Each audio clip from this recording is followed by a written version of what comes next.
Good afternoon. I'm really pleased to be here. I'm honored and extraordinarily nervous. So this is a powerful group, and Greg has really let me know that you guys are what happens in St. George. I'm kind of new to the area, and so I will share. I'm an Idaho farm boy, as he read. Probably everybody in here has heard of the town of Weston, right?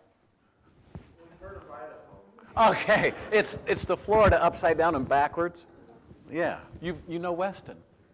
Preston. I'm. Jaren's niece. Oh, really? Celise. Okay. I'm sorry. I met this sweet little lady. She was born like in 1981-ish. Yeah, ish.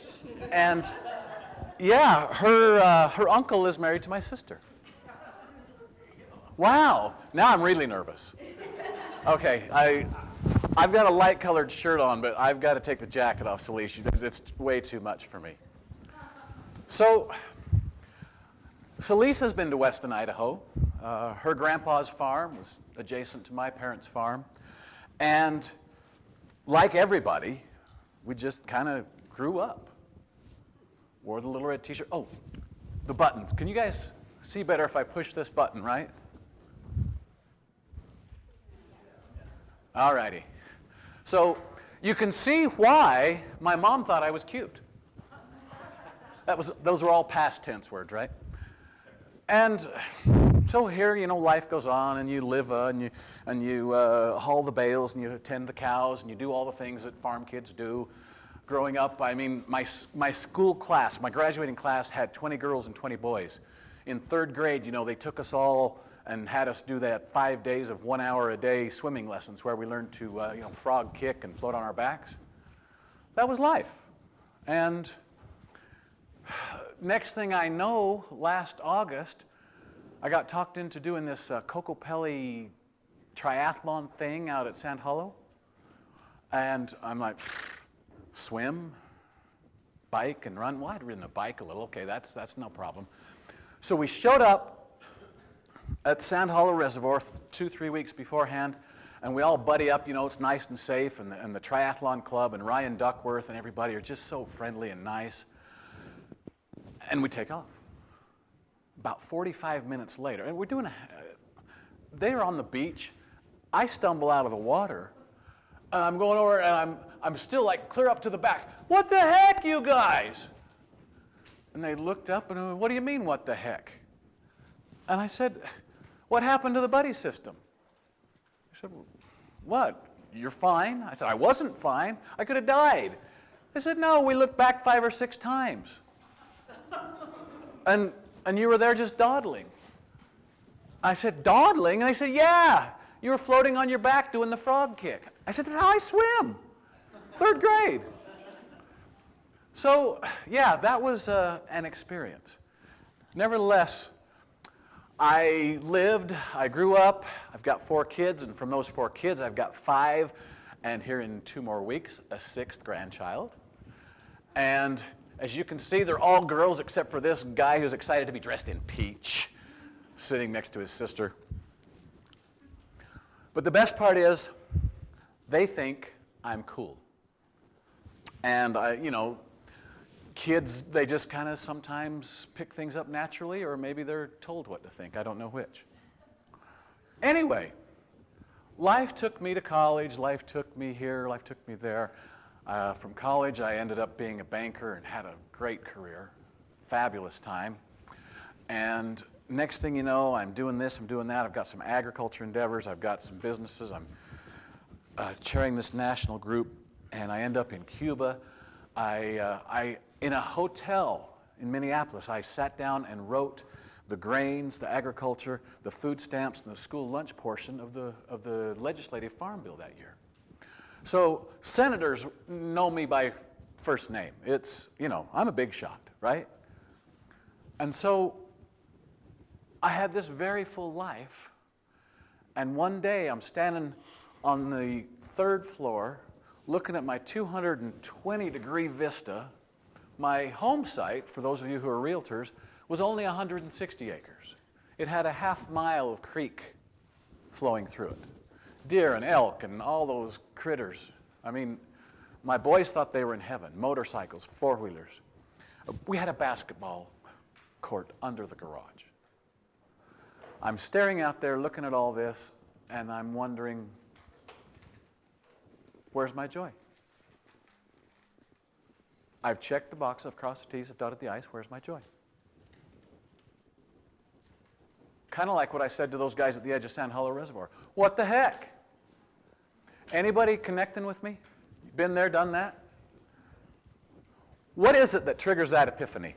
By the way, this is interactive. And Jeff, you're being close, and since we know each other, Celise is prettier than you, so it's me and you, buddy. I'm calling on you all day, unless somebody else.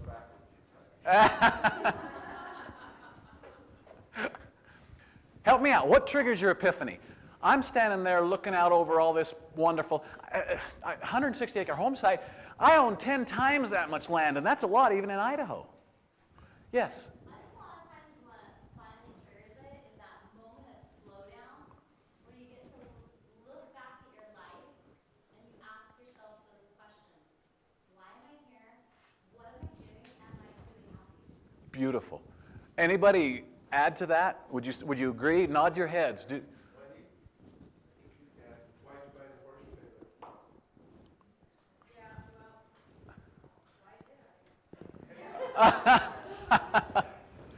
Yes. I think we can add to what, Emma. I think we can add to what Emma said. I think sometimes those of us who are, at least we hope we are slightly enlightened, look in the mirror, we look in our eyes and we say, is this it? Is this it? Because if this is it, I need to make a change. Yeah. Yes, yes, please. We get caught up in the thick of thin things and we don't see the forest for the trees. Ooh. Ooh. So, Emma, I believe you said the why. I was asking the why. And if you have the chance, once it's published, to read that book, it's going to be titled Permission to Live. There's a part where I'm looking in the mirror, and with less on than I have right now, and it's kind of scary maybe. But there is that moment, and there are those moments. Picasso said the meaning of life is to find your gift. The purpose of life is to give it away.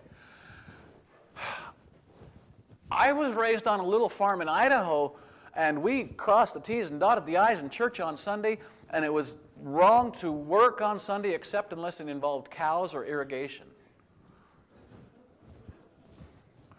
Since then, I learned how to swim, and about a month ago, I did the St. George Ironman, and I finished.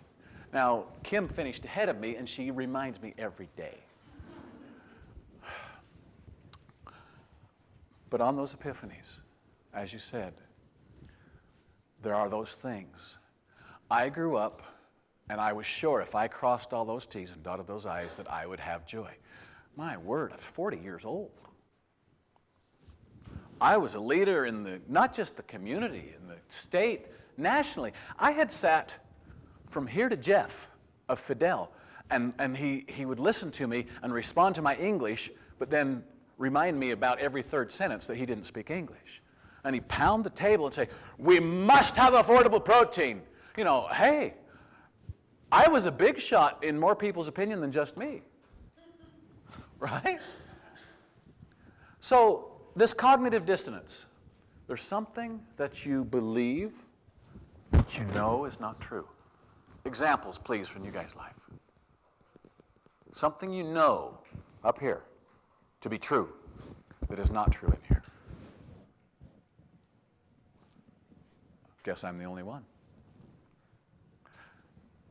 How about you, Jeff? Cognitive dissonance. Something you've always known and you discover is not true. Fear. Fear. Fear is always known. Coelho wrote, the fear of suffering is worse than the suffering itself. My dad knew this principle. There was a canal about a quarter mile from my mom and dad's house, and it happened once in a while, not often. We had to go down by the canal and cut a willow for our own discipline. And that discipline was worse the more I had to think about it. And I learned really quickly, sprint down there and grab the fat willows, not the skinny little ones, and sprint back and get it over with. But there I was. I had had at church, I had had at work, I had had in my personal relationships, I had had in my individual life and satisfaction. If I'm on an airplane, if I'm working at a desk, if I'm standing out there looking at my property, I'm feeling shackled to all of this stuff that I thought was going to work. So I said, okay, Ray, you're a banker, you're a smart guy, let's perform an audit. Figure this out. Over a long period of time, I came up with 4 keys. Being raised in a Christian household, I started with, as near as I could find, just what was recorded of Jesus Christ. I found over 9 belief systems that in their origins have these 4 keys. And the first is free will. What's so special about free will, or many around here we call it free agency? It can never be taken from you. It's one of the one things that will never be taken from you. It's your choice at the end of the day, whatever you do. Okay. Is it really? Yes, sir. It is. And Emma said it's never taken from us. Yet Seth Godin wrote, freedom and our almost automatic insistence of avoiding it at all costs. Okay, moment of truth for all the guys in here who are or have been married. Happy wife, happy life. True. And your free will, if you will, is to choose to conform or not, right? You're single. He's got a grin from here to here. Yes, sir. Well, I'm married 55 years, and next week. Wonderful. The secret is, I learned straight away, I could be right or I could be married, but I couldn't be both. All right. So it reminds me of my buddy. In fact, gosh, maybe it was Celise's uncle. So the pastor goes, and do you, Cheryl, take Jaron to be your lawfully wedded husband? I do. And he goes, Jaron, do you take Cheryl to be your lawfully wedded wife? And she goes, he does. Right? That doesn't sound like free will. That doesn't sound like empowerment. What's going on here? Got a nod. Okay. All right, Viktor Frankl chose to comply for 3 years in Auschwitz and survive, right? Okay. So, how many times does the guys call up and say, hey, Jeff, we're watching the ball game tonight, bring some chips, bring some steaks, and we're going to have a great time. Oh, yeah, well, my wife won't let me. How many times do we hide behind the boss, the wife, the whatever? Whoa.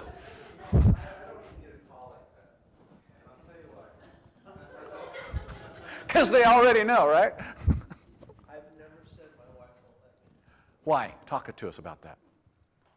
Because she is the most incredible thing.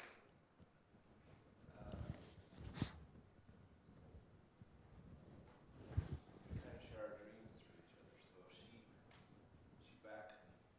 Wonderful. You know, she's my best friend, so if there's chips and salsa in the game, it's probably her. Not anything else. Wonderful. And it's the coolest thing. So I get what you're saying. And it's really true, right? When we offset our own accountability by blaming someone else. But the beauty is you want to give someone a gift. Give them your accountability. Beautiful. You were going to continue. Did you make your point? You wanted? All right. When I work individually with executives or even students, this one is the biggest one, taking accountability. Taking accountability for everything. You know, even if it's not true, because I'm suffering, because I chose to make my wife somehow happy, and then all that. There's so many philosophical and psychological things we could get into there. But when we make those choices, rather than right or wrong, what if we considered working or not working? And then we're faced with the choice to repeat that choice again or not. And it's just working or not working. If I'm a leader in business, if I'm running a sales team and the sales guy comes in and Bob, and he's got this wonderful plan. He said, okay, Ray, and this is going to work, and this is going to be fake, and it's going to be perfect, and it doesn't work. And I go, Bob, pretending you were Bob, your plan sucks. Working or not working? Is it right or wrong, good or bad, or simply working or not working? Okay, this one's one of my favorites as well.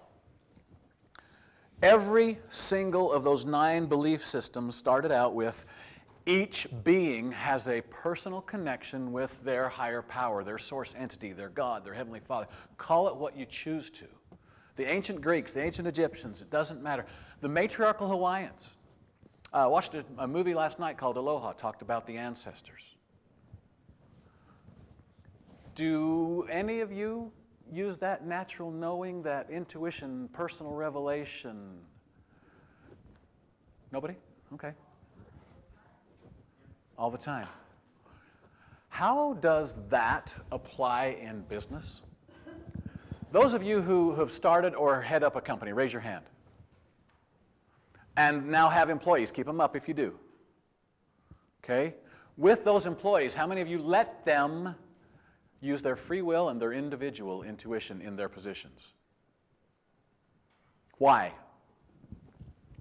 Why does that lead to success? A little louder. Oh, you're lucky. Happy wife, happy life, right? Yes, ma'am.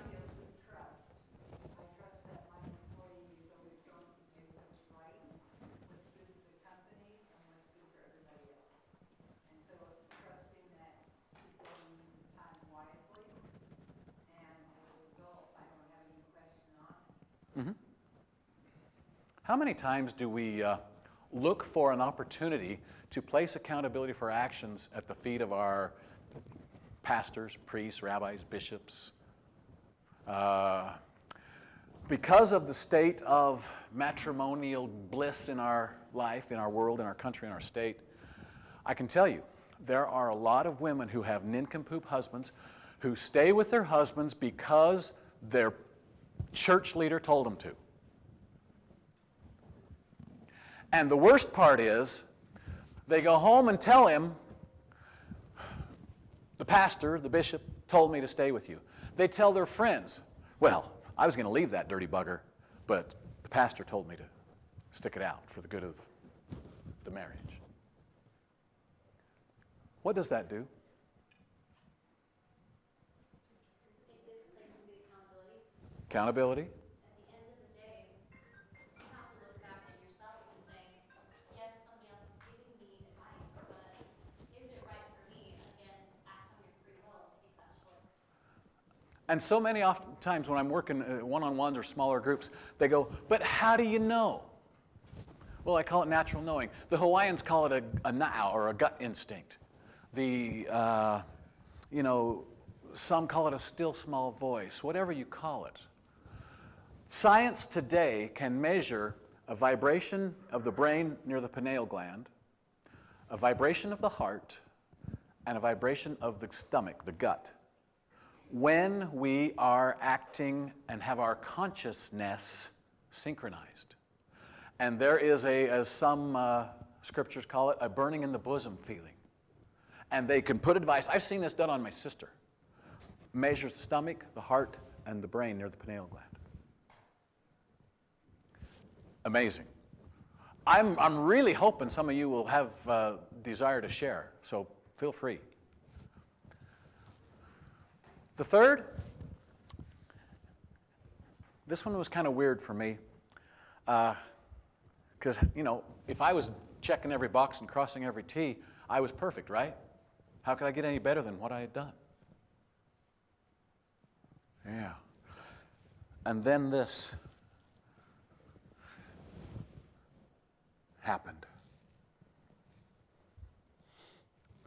In you guys' lives, have you experienced a lack of personal progress if you have been ungrateful or unforgiving? A couple of heads are nodding. Why? What happens? Stops you emotionally. Say it louder. It stops you emotionally. You can't emotionally invest into people or areas where you have lack of gratitude or forgiveness is needed. Okay. It stops your progress. Yes, sir. It's really hard to walk or run looking backwards. If you don't believe your best days are ahead of you, you might as well let somebody throw dirt on you.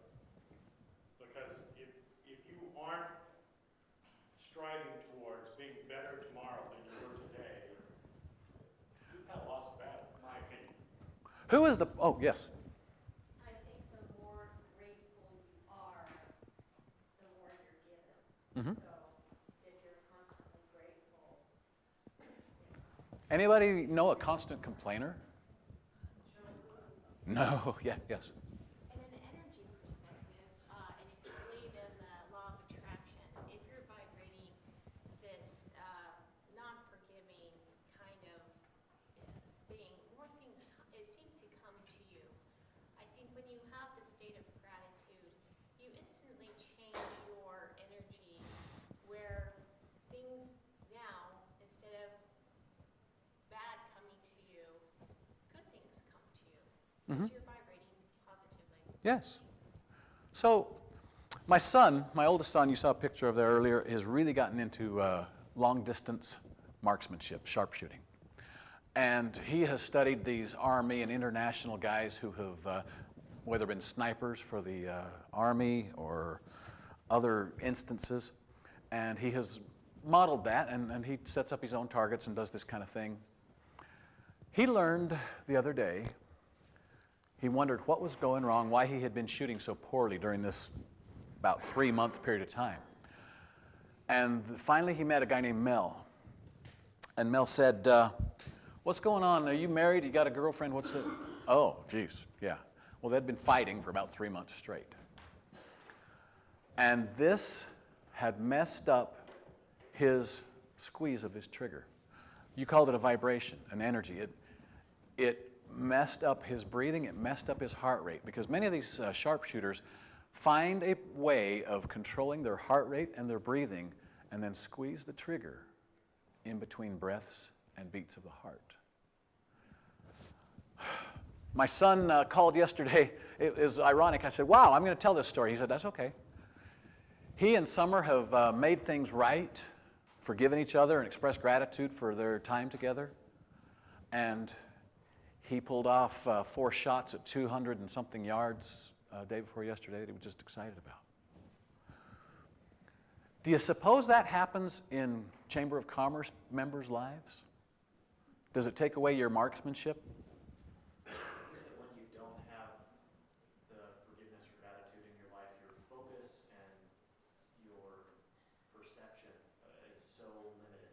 You're only focused on this one thing. If this isn't going right, this isn't going right, or this darn person they did that thing. But once you do open the door to forgiveness and to being grateful about things, kind of like what Suzanne was saying, it just opens up opportunities for you left and right, because suddenly instead of being focused just on this, you have a whole world. I appreciate that both of you said that, because this one kind of, it was really struggle for me. How do you observe that? It doesn't make any mechanical sense. I can't touch it. It's not tangible, what the two of you have shared. And maybe everybody is on the same page. Help me out, because I was struggling with that. If there's somebody else in here that's maybe wondering, how do you touch that if I have an attitude of gratitude and forgiveness, I'm going to succeed more? It's freeing.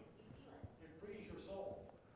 You know, if you have all this pent up aggravation, anger, upset, whatever, once you forgive and have a sense of gratitude for what you received, it frees you to be able to do the things that you were intended to do. Wonderful. You were going to add. It also gives you a peace of mind that you let go of things and, you know, and not worry about things You were going to add more? I was just going to add that in observation, when you see people that are, if you're maybe not in that, and you see people that are happy and, gosh, they're lucky. They win the chamber prize. They get the deal that you've been working on for 4 years and you gave up, and then you gave up, and then he picked it up. You can tell by others it works. I love that. I love what you shared. I love what you shared. What's really fun is last January I was working with a company here in town, and they had a person who had been with them for over 3 years, really good at what she did, but really lousy at what she did. And we got to this, and it totally changed her life. It totally changed the way customers liked to deal with the company. Another case, guy owns a business, there's about 70 employees, and they've just been rocking it for 12 years. And they come in and they talking about expansion, and so I'm the all smart banker consultant guy, and we get into it, and Steve, there's what's up? And this is it. We just how come we're taking a nosedive? We got talking, and I talked with each of the team leaders. Nothing. And so we're staying there one night afterwards, and just Steve and I are there, and we got talking, and I said, Steve, tell me what's going on at life. What's going on at home? Bottom line, he and his 17-year-old daughter had been battling for over 6 months, which was ironically the same period of time that the company had been just like an airplane headed into the heel. And turns out that she had found a 25-year-old unemployed boyfriend, and that was how it was. We talked about him changing his attitude, being grateful for his daughter, forgiving his daughter for his perception of her trespasses, asking her forgiveness and gratitude, and he worked on the relationship with her for 2 weeks. At the end of 2 weeks, the boyfriend was gone at her choice. At the end of 4 weeks, boom, things turned around just like that. Literally just like that. His attitude was affecting 70 other people in his own company. And we didn't change a dang thing about business practices. We changed personal life choices. Questions, comments further on this one? Yeah. A really interesting thing to study is the reticular activating system in your brain. Yeah? And it focuses on what you pay attention to. It has a lot of other functions as far as from sleeping and being awake and things like that, but it also, what's the word, hones in on what you want to focus on. So whenever you get a new car and suddenly you notice that car is everywhere. Mm-hmm. Things like that. Yes. If you're always focused on the, man, this problem, it's always right there, but as soon as you focus on opportunities instead, switch your brain towards that, the opportunities. That upon which we focus, it grows, right? Time-wise. All righty. The last one. This one kind of threw me for a loop. I mean, I'd heard love. I grew up, going to church every week. There are 4 types of love, and it wasn't until I studied the Greeks that I got it. Eros, of course, is like romantic love. Storge, depending on how you pronounce it, is I love my mom, I love my dad, I love my brother, I love my dog, I love the mountains, I love to learn how to swim. Philia is like Philadelphia, city of brotherly love. I love my country, I love my fellow beings. And then agape is the one that leads to success. Agape is passion for something, for someone, a deep enthusiasm. I'm guessing there are many examples of agape here today in your life. Yes, no, maybe? Anyone care to share? Okay, you're cheating because you're on a row with 4 women. and in the middle of them. And smiling. That's kind of my point. So you've got an agape for sitting on the back with the pretty ladies, right? I'm teasing. No, I noticed you smile. There was a thought coming. Is there something you can share? When we're talking about passion, I don't know that I have a concise thought to share, but I think passion is extremely important to success. Have any of you ever been before today in a career or a job or let's not call it a career, let's just call it a job, for which you had no passion? 7. Okay. The rest of you are lucky. Tell about it. What's the difference? I think you said it. One is just a job. Just over broke. Yeah. Yeah. Yes, please. A sense of fulfillment, a sense of feeling like you accomplished something that day versus you just went and performed tasks. Yes. You had your hand up. Yes, I have a passion for working for your corporation and in particular in sales because I feel that I'm always assisting people with their travel needs. In other words, it's not what's for me, it's for giving to them, what I can do for them. And so I have a passion for the sales in our corporation. Thank you. You know the irony for this little farm boy, I don't have a red t-shirt on today, but I spent, after high school, 25 years doing what other people told me I should be doing. Turns out, whether when I was volunteering as a missionary, many other opportunities, my passion is to share with others, to help them find their passion. I've got, in 4 years, probably, let's call it 40% of my one-on-one clients have switched careers. They've stopped doing what someone else told them they ought to be doing. And they might make less money for a while. Does that make any sense? That you can move into something that you know you're going to make less money on, but ultimately make more money? It happens all the time. One of my favorites is in Canada. She totally changed her life. And then a woman who is a leader regionally for Chase Bank up in Wisconsin. It's amazing. It is literally amazing. And I've seen it whether I'm working one-on-one or with groups. If we teach and process and implement into the subconscious these 4 keys, it changes productivity, purpose, commitment, the ability to get along, which kind of surprises me. Why do you think it would change the ability to get along? Get along in life or get along with people? Both. Let's start with people. If I live these and allow others to live those keys, how could that make my relationships easier?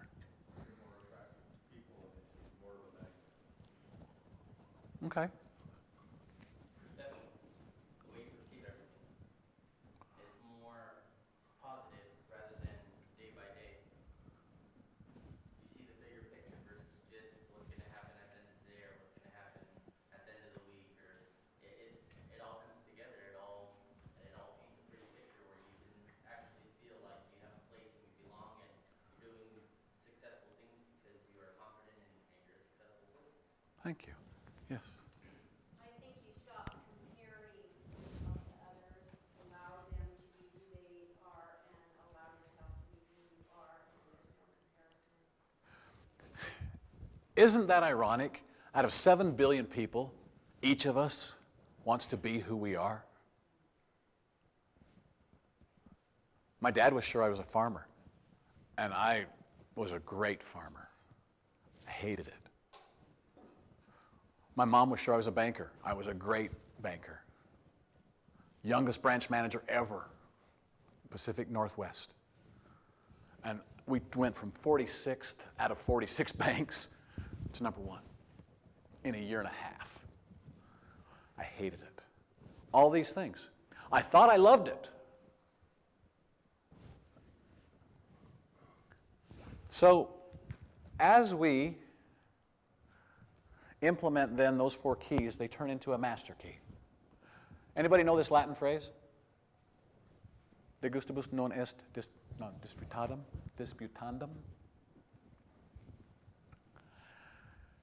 Taste should not be disputed. Preference should not be disputed.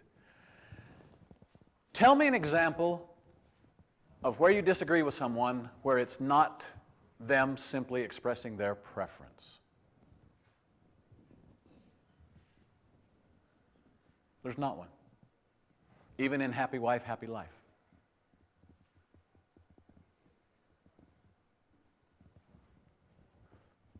Damn, that's way too much cognitive going on there. Oh, you just blew my mind. Well, is that a good? That's a good thing. Please, please, please. Greg is going to give me like a report card, so I tell me about it. If you. I'm just processing all that. Yeah, that's a deep one. The courage. Why is it the courage? To express. So much easier. And why? Here's some worksheets that we sometimes use with, I didn't know if we'd have time to get to them today, but let's start the conversation anyway. It's going to take more for your row. There's a couple, I get some more.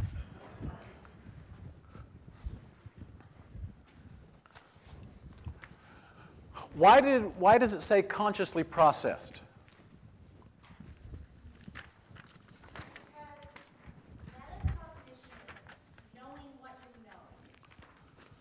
All right.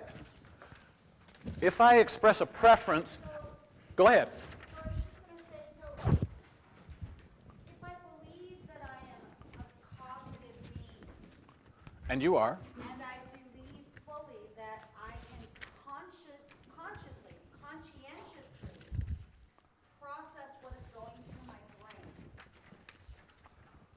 Thank you. then the bottom line is I have the ability to own every thought that goes through my head. And as you express those thoughts, So by doing so, then I have to have the courage to own every thought that goes through my head, ooh, thereby having the courage to express, consciously process, metacognition, I know what I know, consciously process personal thoughts. I had a blast over at Dixie State speaking to a group of students. There was about 60 of them. And I said, okay, stop. I'm dying. I'm going to order pizza, but I'm only going to order one kind for everybody, and they'll bring in like 30 pizzas or whatever it was. I've got to know what's the best kind of pizza. Oh, and it's 20 to 26-year-olds. And I said, we got to decide, and I'm not going to decide for you. Breaks into groups. Next thing you know, we've got 3 groups, like Hawaiian and some kind of meat lovery thing and one other. And they literally segregated the Hawaiian lovers and the meat lovers and the classic lovers or whatever. There was an older, when I say older, she's like 35. At Dixie State, and she was shaking her finger and wagging her head at the little blonde girl on this side of the aisle. I was just in shock. All this over free pizza. I said, too late. You guys took too long. Can you imagine generating that level of animosity over what kind of pizza to order and somebody else is buying? Why? Why would people do that?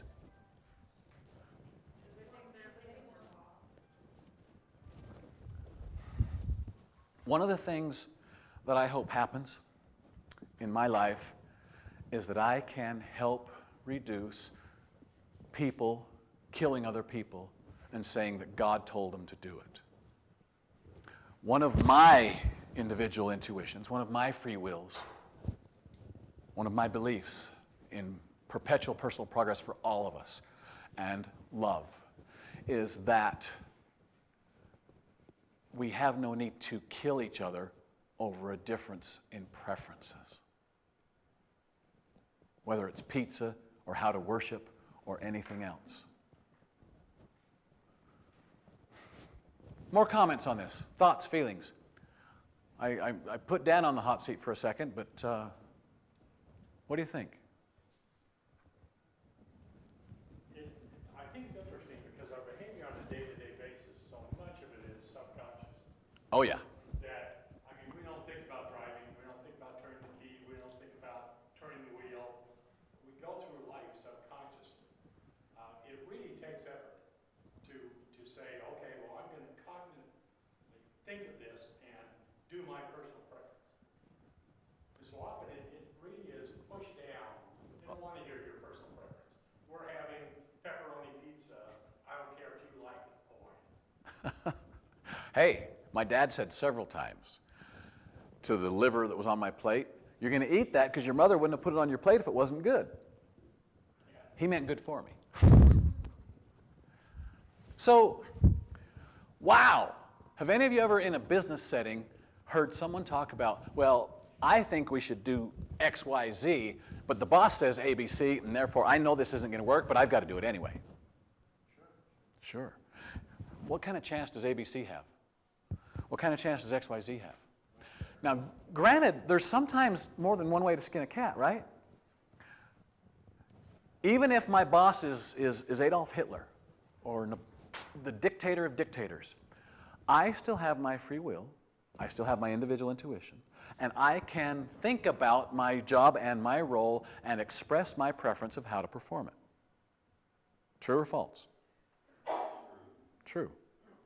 And even if he still says, no, we're doing ABC, thank you for expressing your preference. I say, I'm in. I choose, I will do ABC for you. You know, assuming it's legal and moral and all those things.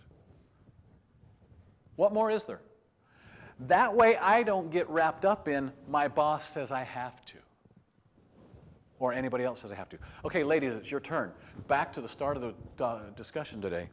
How many of you are so sick of guys going around happy wife, happy life? We all agree. Oh, I love the candor of this room. No, guys, you got to hold on. We'll give the ladies ladies first here. Yes, please. Well, I would have to agree with that I'm sick of that, because in my way I look at it, that kind of views women, I mean, that puts us as, we're so demanding that you just have to do whatever we say, and it doesn't matter what you think, and that's... And so freaking shallow that we believe our happiness comes from having a servant that's going to go around and do every little whatever menial thing, demeaning way we give it to him. So my second daughter, her fiance, you know, and they're all stylish these days to do the ask the father for the hand in marriage and all that stuff. And I said, well, so Mark, so, you know, why is it that you believe that Kirsten will be a good companion for you? He said, I don't know. I just know happy wife, happy life. I was like, uh-oh. Yes? I think the healthiest relationship is when both are happy, because if one person's not happy, the other one should be. And the truth is, where does happiness come from? Any chance that any of you ladies would share an experience, not with the man you're married to, but a guy you knew once, who you could just order around, and he scampered around like a nervous squirrel, trying to make you happy? Celeste, come on. It wasn't that extreme. Right. So, male or female, where does happiness come from? Where does satisfaction, this hole in the soul that I talked about at the start of this discussion, how do I get rid of that? That ulcer? 4 keys. When I took accountability, my life changed and is still changing. When I exercised my free will and made my choices exercising my individual intuition, my personal revelation with my Maker. Forgiving myself, being grateful for the things I'd experienced and gone through and been through. Forgiving others for the stuff, being grateful for those experiences that helped me learn and grow. And bottom line, wow. Hawaiians, ancient Egyptians, Christians, everybody, the Greeks, love. I have here a sign-up sheet for a monthly newsletter. There are business cards and some more tents on the front corner there by Greg. We are about 4 minutes until the bell rings. I would like to hear from you. Questions, comments, suggestions, where to take this. Where will you take today's whatever you learned? Whatever you picked up, whether it was from Celeste sharing or Emma sharing or anyone else. From Dan artfully dodging my putting him on the hot seat. You did? I think, one thing for me is accountability. I worked with troubled youth, and there was nothing better than when they came in and taking zero accountability. Their actions were, it's everybody else's fault. It's not mine. I don't care. I didn't do that. But once they took accountability, that's when their lives changed. So I think all of us, we take accountability for our actions and passion. There's nothing better than waking up in the morning passionate about what you do. That's what drives you. Yeah. And it's funny how my health has improved. I could get long-winded on that. Others? Pardon? Oh, yes, by the way. Thank you to, I'm grateful to so many people. At the St. George Ironman, they give you 70 minutes to do that mile in not quite a quarter. And I finished in just under 52. And it was like, none of this back frog kick stuff. Wow. The worst part is Kim wants to buy a shirt that says, "I've been chicked," which means a chick beat me. I told her, I'm not buying it. I might wear it just to appease you, but. Just to make your wife happy, right? Yes. I think one of the most rewarding things is when you set a goal and you reach that goal. Life is about goals. I just lost my husband 2 months ago, and I had people say, "How can you be so happy? You should be home." They don't understand that he's gone. I can't do anything about that. I loved him when he was here. We had good memories. I had memories. I'm not going to tear people down with sorrow face, and I'm just going to try to make them a little bit more happy. Yeah. Yeah, that's what life's about. I love my grandpa. One of the books I'm working on is called Remember When Grandpa Reuben Said. And since Celise's grandpa is very kind of like my grandpa, a little bit chauvinistic just because of when he was born and the culture he was raised in, there are some hilarious things, but as he got older, he said, don't be having one of those dry-winded, high council talk funerals at my place. Just put me in the box and stick me in the ground and go have something fun to eat for dinner. And remember the good times. Wow. Thank you, Grandpa. Other thoughts? Otherwise, I'll turn it back to Greg. Yes? How do you get your inner voice to focus? Call me. Email me. Seriously. That is a major, major thing.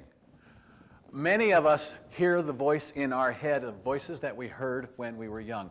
There's so many scientific things that show in support of what was shared over here. Quieting that inner voice and listening to your voice. How many of you ever have in your head going on practice arguments? Come on. Okay. All right. This is a little, those hands that didn't go up, it's a little bit like the guys in the Tri Club told me a couple of weeks before the Ironman. There are two kinds of people, because you wear a wetsuit to swim that Sand Hollow, it's nice and cold. Two kinds of people. There's those that pee in their wetsuit, and those that lie about it. Anyway, you've got right here, there are several exercises we could do. please contact me. I would love to have, you can go to the website, sign up for the newsletter, or I can add you through the list here. I'm past, we're like 3 minutes past, and I apologize for any of you that I've kept long. It's been a pleasure, and I appreciate you sharing, and turn the time back to Greg.